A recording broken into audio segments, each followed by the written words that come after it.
سلمان اکرم راجہ صاحب کا اصل میں مزاج سیاسی نہیں ہے.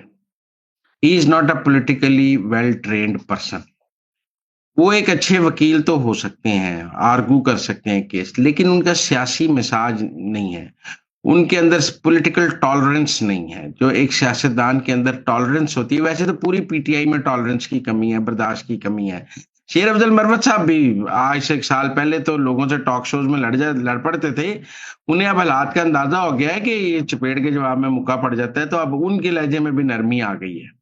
اور بہت سارے لوگ جو خود کو بڑے شی پلوان سمجھتے تھے پی ٹی آئی کے، اور جن کی وجہ شہرت یہ تھی کہ وہ بڑے بدتمیز اور گالم گلوچ والے ہیں، وہ بھی اب تحمل میں آ گئے ہیں. ان کو سمجھ آ گئی ہے کہ اب بدتمیزی کا سیزن ختم ہو گیا، اور اب بدتمیزی کا جواب مزید بدتمیزی سے ملے گا. وہ وقت کیا جب تحریک انصاف کی میں بدتمیزی، اب تو جو باہر بیٹھے ہیں صرف وہی بدتمیز رہ گئے ہیں. پاکستان کے اندر تو بدتمیزی کافی حد تک کنٹرول ہو گئی ہے.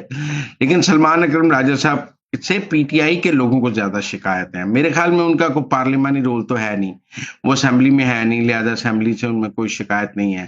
ان کا کوئی احتجاجی سیاست میں بھی اتنا رول نہیں ہے. فائنل کال والے دن وہ گاڑی میں اکیلے ہی تھے. وہ پی ٹی آئی کا ورکر ان کو کے ساتھ خود کو الائن نہیں سمجھتا. کوئی لاہور کا پی ٹی آئی کا ورکر سلمان اکرم راجہ کے ساتھ کنیکٹڈ نہیں ہے. وہ سلمان اکرم راجہ کے پیچھے چلنے کو تیار نہیں ہے. اس کے لیے سلمان اکرم راجہ ایک ایلین ہے.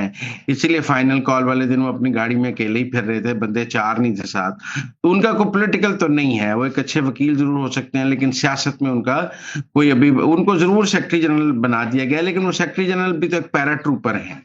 جیسے ہم کہتے ہیں نا کہ جی وہ پیرا شوٹر ہیں، تو وہ پیرا شوٹر سیکرٹری جنرل